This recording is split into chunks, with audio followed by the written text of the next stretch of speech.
Before we begin, I want you to do something a little strange for a video about rest. I want you to let yourself actually rest while you watch it. You don't have to sit up, you don't have to take notes. There is nothing here to finish. If you've got somewhere soft to sit and a few quiet minutes, that's not you wasting time. That's you in exactly the right place. So settle in, let your shoulders drop a little. We'll go slowly. Because I think I know the feeling that brought you here. It's the strange guilt that shows up the moment you finally stop. You sit down to rest, and instead of relief, there's this slow hum of unease. A voice that says, "You don't deserve this yet. You should be answering that email. You should be working out. You should be using this time." And so you rest, but you rest badly. Half of you on the couch, and half of you still standing in the doorway, feeling like you're getting away with something. And when the rest doesn't even feel restful, a quiet conclusion settles in. Maybe I'm just lazy. Maybe I don't know how to switch off because deep down I don't want to work hard enough. So here is the thing I most want you to hear, before any explaining. The guilt you feel when you rest is not evidence that you're lazy. It's not a signal that you haven't earned it. It is an alarm wired to go off at the wrong moment, for reasons that have nothing to do with your character. Rest is not time stolen from your real life. Rest is part of how your real life gets built. And once you see what your brain is actually doing while you're doing nothing, the guilt starts to look less like wisdom and a lot more like a glitch. You know the moment I mean. You finish work, you close the laptop, and you mean to relax. But within minutes, there's a fidget under your skin. You pick up your phone to feel productive in the rest. You turn the walk into a chance to listen to something improving. You can't just sit, because sitting feels like falling behind. And the cruel part is, the harder you try to deserve your rest by earning it first, the more rest starts to feel like a thing you sneak rather than a thing you take.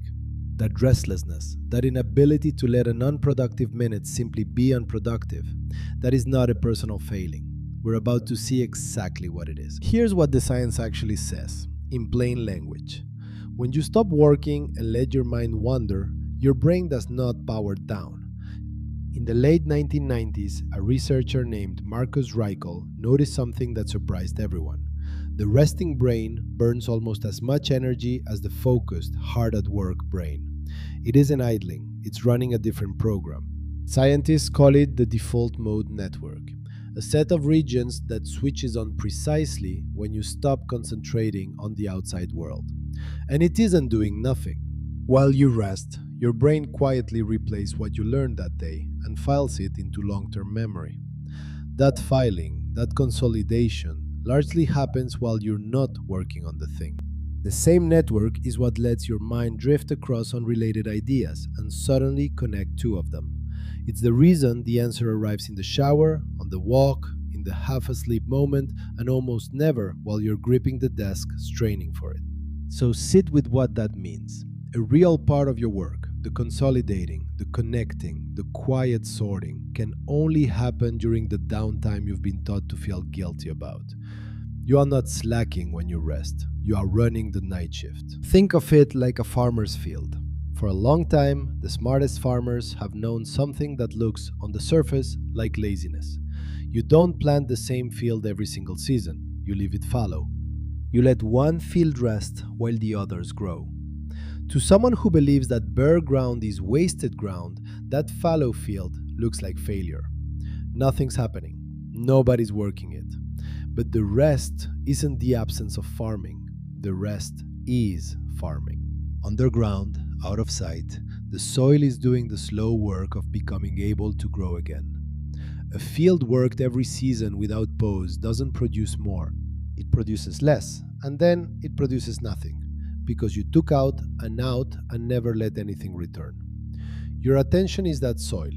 The hustle model treats every fallow hour as wasted ground. It has the whole thing backwards. I'll tell you how I learned this, because I didn't read it first.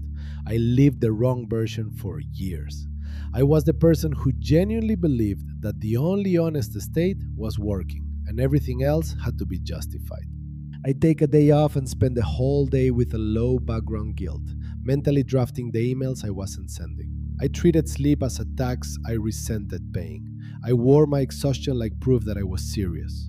And the strange thing is, I wasn't getting more done. I was getting less done, more slowly, with more mistakes, while feeling worse about all of it. The day something changed wasn't a day I found more discipline. It was the day I got too tired to push, sat down without permission, and noticed that after a real rest, the work I'd been grinding at for hours simply came easier. The rest hadn't stolen from the work. It had been feeding it the whole time. I'd just been calling the most useful thing I did the laziest. So let's name where the guilt actually comes from, gently, because it isn't the villain. It's an inheritance.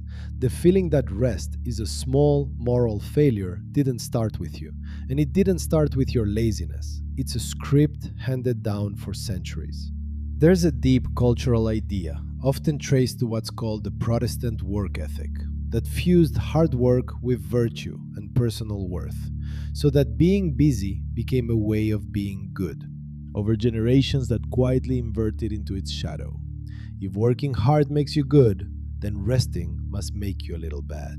So idleness got reframed as sin, and the modern version, the hustle culture of rise and grind and no days off, just put a slick coat of paint on a very old guilt.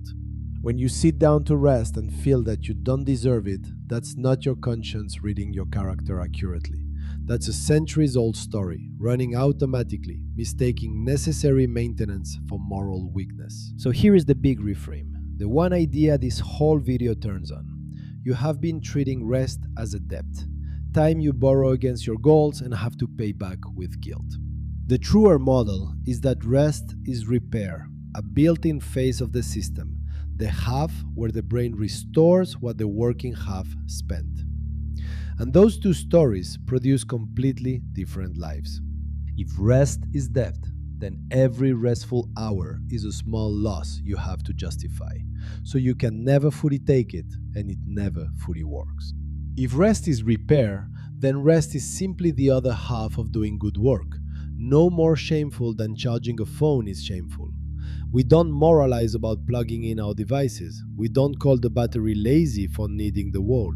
But a tired human being running on a depleted brain is somehow supposed to feel guilty for the exact thing the phone gets to do without judgment.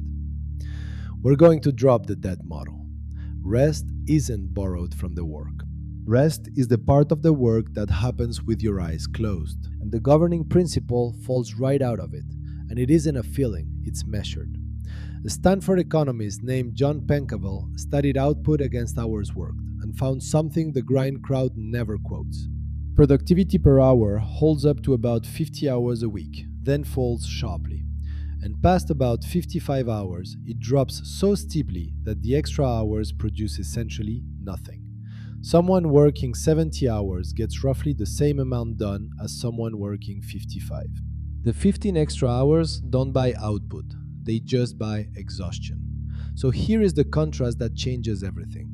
The debt model says rest subtracts from the work, so less rest means more done.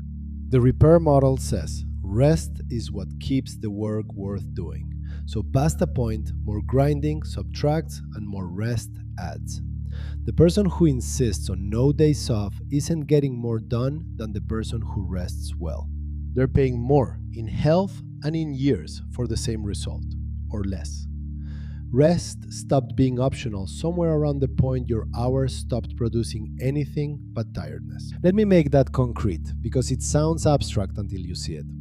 Picture two people writing the same report over 1 week. The first one treats rest as debt.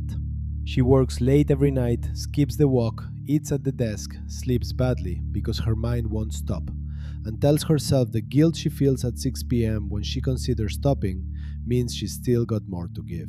By Thursday, she's rereading the same paragraph 4 times and missing obvious errors. Because, as the research shows, a tired prefrontal cortex, the part of the brain that handles focus and judgment, simply does less. The second one treats rest as repair. She works hard in focus stretches, then actually stops. She takes the walk, where, not coincidentally, two ideas she'd been stuck on finally connect on their own. She sleeps, and overnight her brain files the day's work into place. She comes in Friday clear and finishes early. Same report, same week. One of them did it in less time and felt human doing it. It wasn't the one with more willpower, it was the one who let the repair phase run. So, how do you actually do this instead of just feeling guilty more efficiently? You stop treating rest as the leftover and start treating it as a scheduled part of the system. This is the move Alex Suyong Kim-pang documents in his book Rest, where he found that history's most prolific people, the Darwins and the Churchills, didn't rest by accident in the cracks. They built rest in deliberately. Darwin took the same long walks every day and considered them part of the work, not a break from it. The trick is that rest you have to justify in the moment never feels allowed, so you never quite take it. But rest that's already on the calendar, claimed in advance, doesn't need a permission slip. So you put the walk in the schedule like a meeting. You protect the sleep the way you'd protect a deadline, because the science is blunt here. Sleep is when self-control gets refilled, and a good night of it gives you back the very willpower you keep accusing yourself of lacking. You're not earning rest by working first. You're scheduling the repair so the work has something to run on. And if you take one tactic from this whole video, take this one. I call it guilt-free by appointment, and it's the single move that turns rest from debt into repair. Here's the rule. You pick one genuine rest and you put it on the calendar in advance with the same status as anything else there. A real walk with no podcast, an afternoon with nothing to show for it, a full night's sleep with a fixed, protected bedtime. And then, this is the load-bearing part. When the time comes, you take it without renegotiating. No, let me just finish this first. No earning it retroactively. It's an appointment, and you keep appointments. The reason this works is that guilt thrives on the in-the-moment decision, the little courtroom where you have to prove you deserve the break right now. By deciding once, in advance, you take the trial off the table. There's no verdict to reach. There's just a thing on the calendar that you, like a serious person, simply honor. You stop asking, have I earned the right to stop? And start treating rest as the maintenance any working system requires. So picture who you become when rest stops feeling like a crime. You sit down at the end of the day and you actually arrive in the chair. All of you, not half in the doorway. You take the walk and let your mind wander, and you stop apologizing for the fact that some of your best thinking happens when you aren't trying.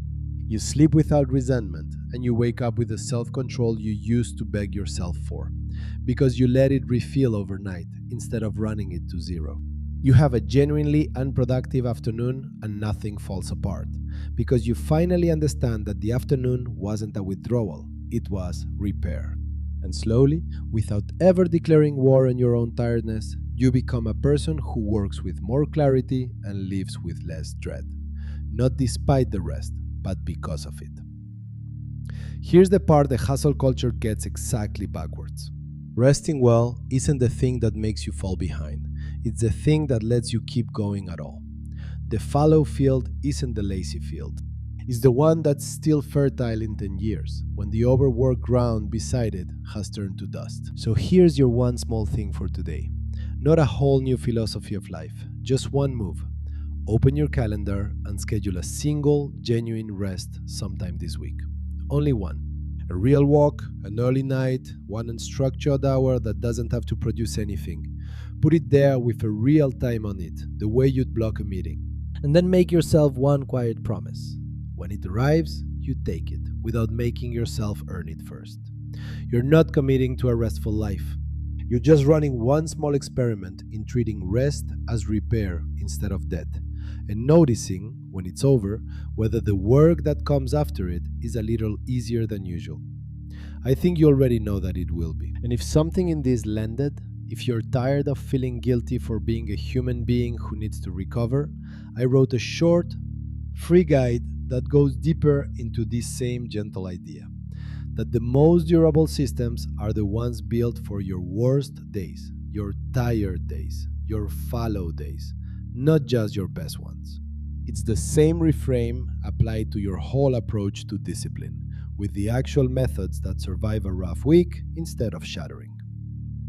It's called The Forgiving Habit, and the link is in the description and pinned in the comments. No cost, no catch. If this is the kind of calm you'd like more of, you're welcome to subscribe and settle in with us. Until next time, be rigorous with your systems and gentle with yourself. And go take that rest. You've already earned it, but more importantly, you don't have to.